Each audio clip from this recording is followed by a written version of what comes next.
In the quiet village of Devipur, surrounded by dusty fields and long stretches of barren land, lived a young man named Arjun with his aging mother, Savitri.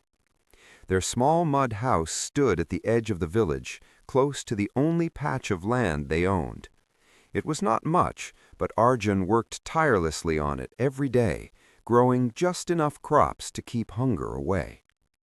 Life had never been easy for them, yet they managed with dignity and hard work. Savitri often watched her son from the doorway as he returned from the fields, his face tanned by the sun and his clothes soaked with sweat. One evening, as he washed his hands at the clay pot near the door, she said gently, "Arjun, how long will you live like this, all alone? You should think about getting married. Is there someone you like? Tell me, and I will arrange everything." Arjun smiled faintly. "There's no one, Mother, and I have too much work to think about such things." "You say that every time," she replied. "I'm growing older. I don't have the strength to manage the house and help you forever." Before Arjun could answer, Savitri's sister Kamala walked in. Kamala was known in the village for her sharp tongue and louder opinions. She settled herself on the woven cot and began talking at once. "Savitri, I finished all my work early. My daughter-in-law handles everything at home now.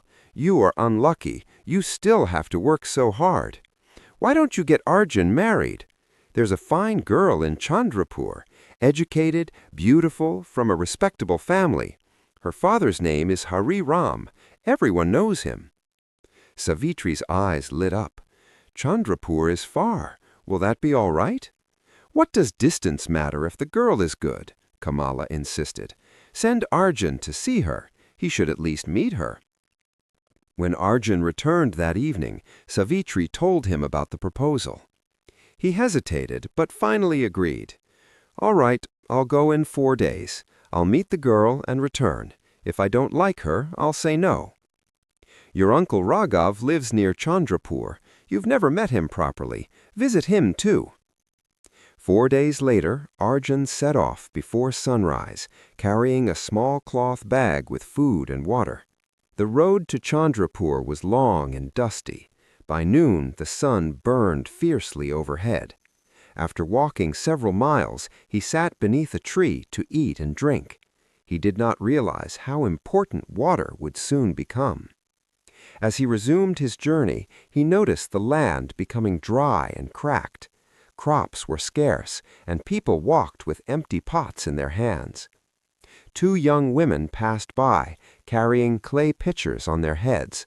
Their faces looked tired. "Excuse me," Arjun said politely. "May I have some water? Just a little in this bowl." The women exchanged uneasy glances. One of them replied, "You must be new here. Water is not given freely in this village." "Not given?" Arjun asked, surprised. "We buy it," the other said. "1 pot costs 2 rupees.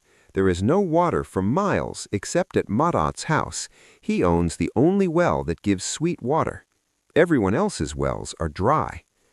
Arjun was stunned. "Water is sold here?" "Yes, if you're thirsty, you'll have to go to Madhav's shop. It's 5 miles from here." Seeing the desperation on his face, one of the women softened and poured a little water into his hands. "Drink quickly. We can't spare much."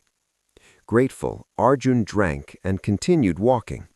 The heat grew unbearable, and soon his throat felt dry again. A man approached with a large pot of water. "Do you need water?" the man asked casually. "Yes, please."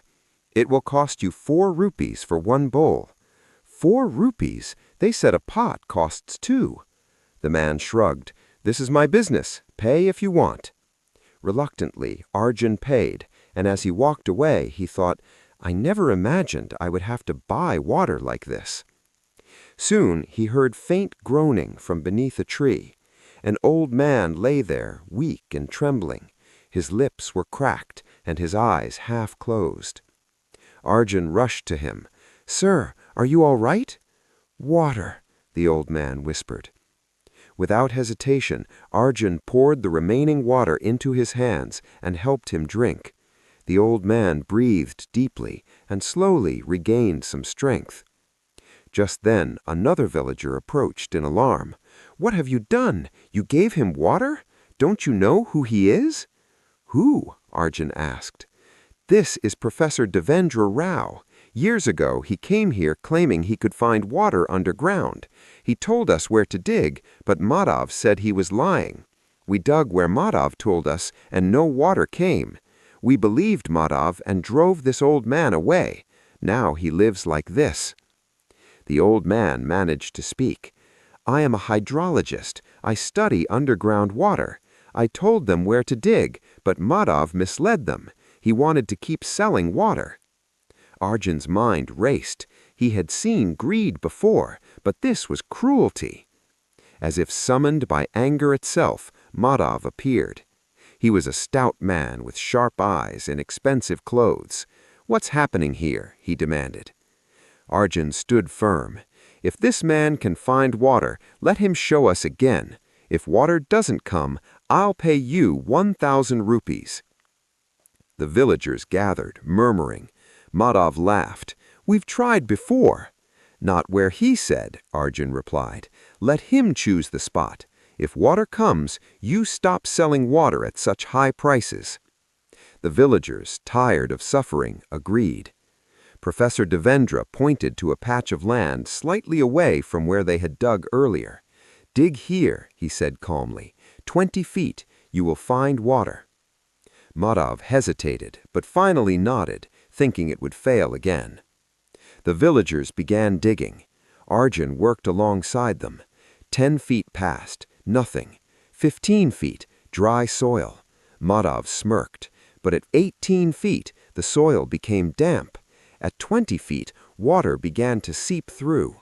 A cheer erupted. Clear, cool water filled the pit. People laughed and cried at once. Some fell to their knees in gratitude. Professor Devendra closed his eyes, relieved. "I told you," he whispered. The villagers built a proper well there within days. Madhav's business collapsed overnight. Furious yet helpless, he was shunned by the people for exploiting their misery. He eventually left the village in shame. Arjun stayed a few days longer to ensure the well was functioning properly. The villagers thanked him repeatedly, calling him a blessing in disguise. Professor Devendra, now respected, was invited to stay in the village as an advisor.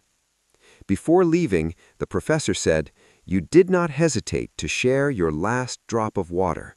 Remember, kindness returns in unexpected ways." With renewed hope, Arjun resumed his journey to Chandrapur. The village was greener and more prosperous. He visited his uncle Raghav, who welcomed him warmly. Raghav's lively daughter, Meera, teased him about coming to see a bride. Arjun finally met the girl, whose name was Ananya. She was educated, thoughtful, and spoke confidently. She asked about his village, his farming, and even about water conservation. Arjun found himself smiling more than usual. "I believe villages can change if people work together," Ananya said during their conversation. Arjun thought of Devipur's new well and the joy on everyone's faces. "Yes," he said softly, "they can." After spending time with her family, Arjun realized he admired not only her beauty, but also her intelligence and compassion. When he returned home, he told his mother, "I like her." Savitri's face glowed with happiness. The wedding was arranged soon after. Professor Devendra and several villagers from Devipur attended the ceremony, blessing the couple. Ananya moved to Devipur and quickly became a beloved member of the community. With Professor Devendra's guidance, she helped start rainwater harvesting projects. Meera, inspired by her cousin's stories, visited often and brought new farming techniques from Chandrapur. Over time, Devipur transformed. Fields became greener, and no one had to buy water anymore. The well became a symbol of unity and courage. One evening, as Arjun and Ananya sat outside their home, watching the sunset, Savitri smiled at them. "I was worried you would always live alone," she said playfully. Arjun laughed. "If you hadn't insisted, I might never have gone to Chandrapur, and if I hadn't gone, I would never have met Professor Devendra or helped the village." Ananya squeezed his hand. Sometimes journeys meant for one purpose lead to something greater. The wind carried the sound of laughter from children playing near the well. Devipur was no longer a village of thirst and fear, but one of hope and cooperation. And Arjun often remembered the day he chose kindness over caution, realizing that a single act of compassion can change not just one life, but an entire community.